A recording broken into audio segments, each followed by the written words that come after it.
Bonjour à tous, j'espère que vous allez bien. Aujourd'hui, petite balade fraîcheur sous cette grosse chaleur qu'on peut avoir aujourd'hui.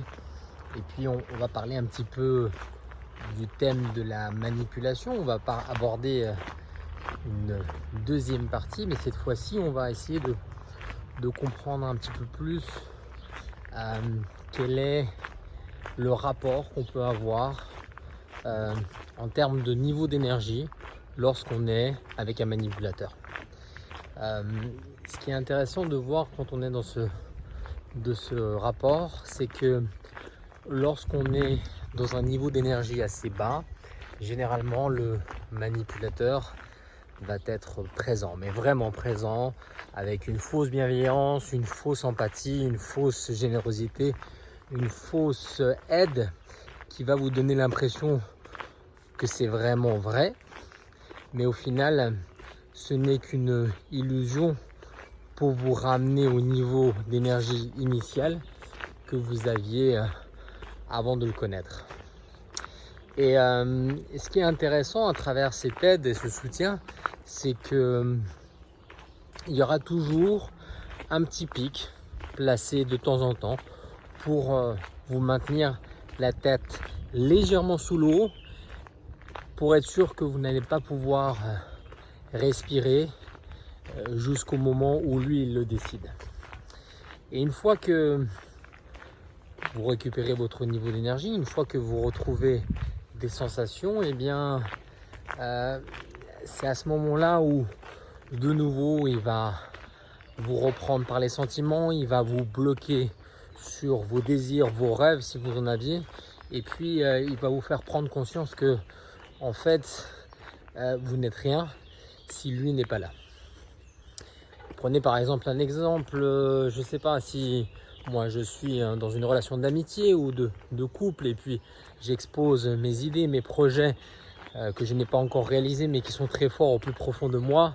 Et bien la personne qui manipule va avoir tendance tout de suite à casser ses projets, à vous descendre, à vous dévaloriser, à vous dire non, c'est pas pour toi, n'essaye même pas, tu as encore plein de choses à faire à côté de ça pour pouvoir atteindre tes rêves.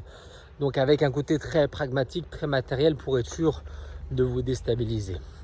Et une fois que vous redescendez dans votre niveau d'énergie qui est un petit peu plus bas, donc le niveau d'énergie qui vous empêche d'avancer, et bien là, il va arriver vers vous et vous dire bah écoute, mais qu'est-ce que t'attends pour te lancer dans ton projet? Je suis 100% à tes côtés et tu verras, je suis sûr que ça va bien se passer et je crois à 100% en toi. Donc il y a déjà en fait dans un premier temps une incohérence dans son discours, où d'un côté lorsque vous êtes bien, il ne vous accompagne pas dans ce bien-être, et lorsque vous êtes mal, il vous fait croire qu'il vous accompagne dans votre rêve. Et c'est pour ça que le pervers narcissique, le manipulateur ou autre, il aura toujours ce double visage. D'un côté, il va être bienveillant, et d'un autre côté, il va être méchant. D'un côté, il va être altruiste, et d'un autre côté, il va être égoïste. Et c'est vraiment de ça où il faut faire attention. C'est que dès que vous commencez à avoir un petit peu ce côté double facette, et bien de se dire, ok, je prends un petit peu de distance, je dis, qu'est-ce qui ne va pas? Est-ce que le problème vient de chez moi, ou est-ce que l'incohérence vient de chez lui? Et c'est vraiment ainsi qu'on va pouvoir comprendre que on est pris dans une sorte d'engrenage. Et c'est ce qui arrive souvent en fait, c'est que on peut passer une année, 2 ans, 3 ans, une vie entière avec quelqu'un qui joue sur ces deux tableaux, et qui nous laisse dans cet engrenage, dans ce niveau d'énergie qui est assez bas, dans le seul but justement de se nourrir pour lui se sentir mieux dans son quotidien.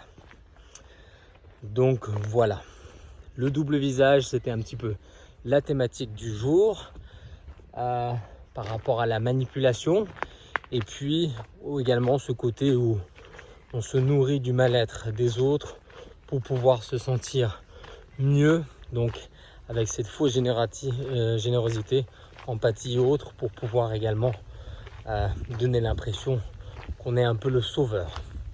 Ce sont les deux aspects qui sont importants à retenir. Si un jour, ce que je ne vous souhaite pas, mais si un jour ça arrive, vous êtes confronté à un type de personne de ce genre. Voilà pour aujourd'hui. Je vous remercie pour votre écoute. Et puis, je vous dis à très bientôt pour la prochaine vidéo. Ciao.